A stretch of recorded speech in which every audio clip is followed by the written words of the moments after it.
Casamento no civil. Hoje eu vou explicar tudo para você, tudo mesmo, em 4 passos, o que você precisa saber para fazer o seu casamento no cartório, tá bom? E, gente, isso aqui é muito importante. Se você não se atentar e não fazer um planejamento direitinho, você pode se atrapalhar lá na frente. Então, acompanha aqui e vem comigo. Eu sou Ana Lu Vasconcelos, do canal Casal Casamenteiro, e se você aí quer receber dicas de casamento, planejamento, economia, tudo sobre esse mundo, comece a seguir a gente a partir de agora. Ativa o sininho para você receber todos os vídeos novos que a gente vai colocando aqui no ar. Aqui, noivos e noivas do meu Brasil, eu não vou enganar vocês, tá? Isso daqui é um processo burocrático, a parte de documentação é chata, mas eu te convido aqui a ter um outro viés, tá bom? Isso você vai ter que fazer de qualquer jeito, você vai passar por essa etapa, não tem como você ter um casamento no civil, você ter essa união com seu noivo, com a sua noiva, sem você passar por isso, tá bom? Então o que eu vou te trazer aqui é uma proposta para você fazer tudo isso de uma forma mais leve. Então chega de enrolação e vamos lá para os 4 passos. Rapidamente falando, o primeiro, o que você precisa para casar, tá? Os documentos, pessoas, enfim. O segundo é quanto isso custa para casar lá no cartório, porque é uma das formas mais econômicas aqui, ao invés de você levar o juiz de paz ou pagar para o mestre de cerimônia que pode realizar esse casamento com efeito civil, tá bom? Terceiro, eu vou falar aqui dos prazos, como que você faz, qual é o limite de prazo. E quarto, o regime de bens de um casamento, tá bom? Isso daí é uma enrolação, tem muita gente que fica confuso, porque é mesmo, mas aqui a gente vai deixar tudo às claras. Então, o primeiro passo, o que você precisa para marcar a data do casamento, tá? E casar no cartório. Então, o primeiro passo, vocês devem ir até o cartório com o RG em mãos, em bom estado, tá bom? A certidão de nascimento de vocês precisa estar atualizada em até 6 meses, beleza? Precisa também do comprovante de residência de vocês. Eu não vi ali, também não me recordo se quantos meses tem que estar atualizada, mas pega a última conta que aí não tem problema. E também precisa levar 2 testemunhas. Normalmente a gente escolhe aqui ou um familiar próximo, os irmãos, ou um par de padrinhos. Enfim, não precisa ser homem e mulher, tá? Só precisam ser 2 pessoas. E elas precisam levar consigo o RG em bom estado, RG ou CNH. Precisa de um documento oficial com fotos. Um ponto importante aqui, gente, se você está indo para o seu segundo casamento e você oficializou o primeiro casamento, é importante você levar a certidão de casamento averbada com divórcio, beleza? Esse documento é importante. Quem nunca casou, leva a certidão de nascimento. Quem já casou e divorciou, leva a certidão de casamento averbada ou divórcio, beleza? Caso você, infelizmente, for viúvo ou viúva, é importante levar a certidão de óbito. E lembrando que as certidões precisam estar recentes, atualizadas em até 6 meses. Então, bora pro segundo passo. Quanto custa, Ana Lu? Quanto custa casar? Bom, casar, ele tem um valor que ele não é muito alto. Depende do quanto que você acha que é caro ou não. Mas eu vou dar primeiro uma referência de valor aqui em São Paulo, que está em volta de quase R$434, R$435. E esse valor, gente, ele é composto por todas as taxas do cartório, tá? Para colocar ali no diário oficial que realmente você está casando. Lembrando que esse valor é aqui de São Paulo, tudo bem? É importante você acessar o cartório da sua cidade e do seu estado. Cada estado tem um valor diferente, tudo bem? E lembrando que esse valor que eu falei de São Paulo é de 2021. Todos os anos tem uma alteração, um ajuste nessas taxas e um aumento do valor, tá bom? Um outro ponto importante colocar aqui para vocês é, caso esse valor que é cobrado para as taxas de casamento você não possa arcar, você e o seu noivo, você pode sim se informar no cartório como vocês podem fazer para descrever, assinar, um atestado de pobreza, tudo bem? Isso pode isentar o valor que o cartório iria cobrar, mas é muito importante vocês entenderem todas as documentações de fato que precisa no cartório para vocês terem essas taxas isentas. Terceiro passo aqui é como faz para casar. Se você está achando que é só chegar lá e falar eu quero casar e no outro dia você sai casado, está errado, tá? Casar você precisa de um tempo de antecedência, você precisa em um primeiro momento, você precisa ir lá, entregar todas essas documentações que eu falei num prazo de 30 dias antes do casamento até 90 dias antes do casamento. Falta 120 dias para você casar? Não dá para levar. Falta 20 dias para você casar? Saiba que isso vai sair no diário oficial na data que não é a data do seu casamento. Tudo bem? Então é importante. Casar tem um prazo de levar os documentos até 30 dias antes do casamento ou muito antes, que até 90 dias antes do casamento. Tudo bem? Então, o primeiro passo, você levou todos os documentos e as duas testemunhas e marcou a data do casamento, tá bom? No dia do casamento é muito mais prático. Você vai levar esses dois testemunhas, vai estar você e o seu noivo no horário combinado com o cartório. Pode sim levar alguns convidados, né, familiares próximos, poucas pessoas. Entenda quantas pessoas cabem na sala do cartório onde acontece a celebração, tá bom? Às vezes cabem 10 pessoas, 15 pessoas.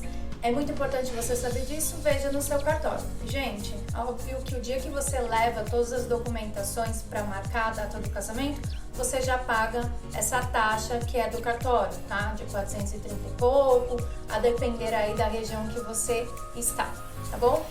Indo pro dia do casamento, você chega uns 15 minutos, meia hora do horário agendado. Noiva, não se atrase em casamento no civil, no cartório, tá bom?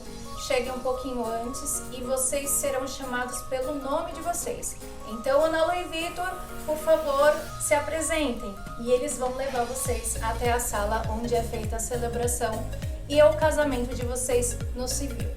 Coisas importantes aqui para ser ditas para vocês. Esse casamento, ele tem uma relação muito gostosa. Você vai sair de lá com o sentimento de casada, tudo bem? Então rola emoção sim, ela é importante e requer um planejamento porque tem todas as questões burocráticas e decisões que você precisa tomar.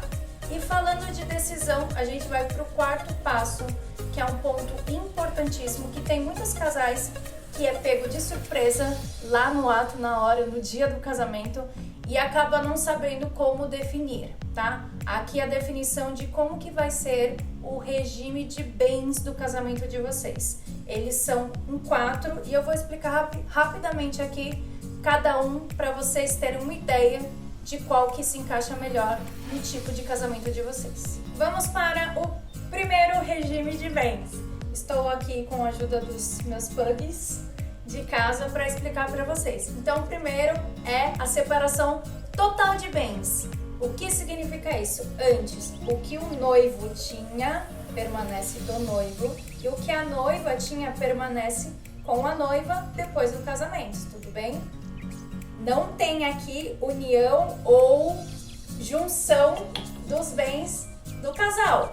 Cada um permanece com o seu e faz gestão do seu e a vida que segue, tá bom? Segundo tipo de comunhão aqui, a comunhão total de bens, tá? Mais conhecida como universal de bens.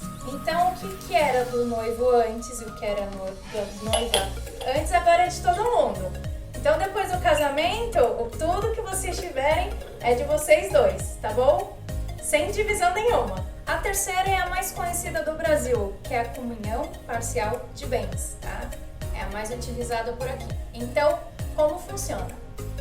Tudo antes que era do noivo, fica com o noivo, da noiva, fica com a noiva. Aqui não tem nenhuma junção de bens, beleza? Depois do casamento, tudo que eles fizerem em conjunto pertencem aos dois, tudo bem? A partir do momento que eles casam, tudo que eles constroem pertencem ao casal, aos dois. Se alguma vez na vida eles decidirem separar, isso daqui tem que ser dividido ao meio, tá bom? Uma parte com ele e uma parte com ela. Então, essa é a terceira e mais utilizada no Brasil. É o quarto, o último regime, é o incomum, é o diferentão de todos eles. Tem muita gente que nunca nem ouviu falar, ok? Chama-se assim, participação final nos aquestos. Aquestos, aqui fica uma dúvida, pergunta aí para os advogados, quem conhece muito bem qual é a forma que se fala essa palavra. Então vamos lá para a explicação com os pugs, tá? Antes do casamento, esse pug era da noiva permanece com a noiva, esse aqui era do noivo, permanece com o noivo. Aconteceu o casamento. Esse bem aqui, que eles tiveram ao longo do casamento, foi colocado no nome da noiva, tá bom? Que agora é a esposa. O que acontece? Se esse casal resolve separar, o que eles vão fazer? O que antes do casamento era da noiva, não mexe, tá? Da esposa, permanece aqui. E o que era do marido, do noivo, antes, permanece. Aquilo que eles tiveram de bens ao longo do casamento é dividido em 50% para os dois, tá bom? Isso daqui seria dividido para os dois em partes iguais.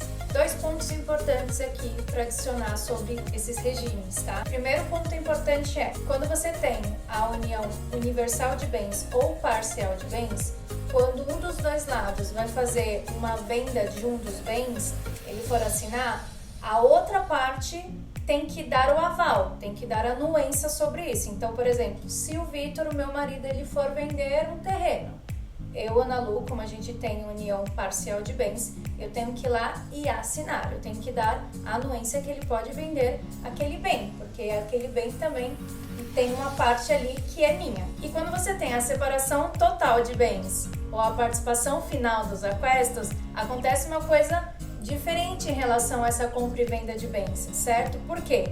O bem final é do marido ou é da esposa. A outra pessoa, a outra parte, ela não tem que assinar por aquilo, não tem que dar aval para outra pessoa fazer a compra ou a venda de algo, tá? Porque aquilo não faz parte dela, aquilo não tem interesses ao longo do casamento dela. Após a ideia ali, né, de uma separação, quando houver a separação, aí sim é visto todos os bens que tem junto, e quando a gente fala da participação final dos aquestos, aí é dividido em 50%. E o segundo e último ponto que a gente quer compartilhar aqui com vocês é sobre o pacto antinupcial. Anti quer dizer aqui de antes do casamento, tá? Não anti de contra. Então, antinupcial é um contrato onde o casal tem que colocar ali todas as regras que vão ser estabelecidas durante o casamento, tudo bem? O único tipo de regime que não entra o contrato antinupcial é o regime de comunhão parcial dos bens. E o que normalmente tem dentro desses contratos, tá? Ali é colocado questões que a gente vê muito entre os famosos. Uma relação quando acontece uma separação por conta de uma traição. A esposa do famoso ou vice-versa pode colocar ali uma multa, uma cláusula de multa por conta disto. Isso é muito comum. Ou uma separação onde um infira uma regra ou um alinhamento que eles fizeram dentro do contrato. Pode ser que a divisão dos bens, que seria 50%, 50%, vire 70%, 30%. Enfim, aí vai de cada casal como eles querem fazer esse pacto antinupcial. Bom, espero que tenha ficado claro os passos que vocês precisam fazer para conseguir se planejar e marcar o grande dia do casamento de vocês no cartório. Não precisa muito, mozão com os documentos, testemunha, e fiquem atentos aqui como vai ser o regime de bens de vocês, que eu acho que é o momento que vocês vão precisar parar e avaliar um a um qual que cabe melhor dentro da relação e do casamento, essa união de vocês dois. Vou deixar aqui para vocês link na descrição desse vídeo que possa ajudá-los, principalmente um link aqui que a gente vai deixar em relação aos regimes de bens, que é onde rola a maior parte das dúvidas.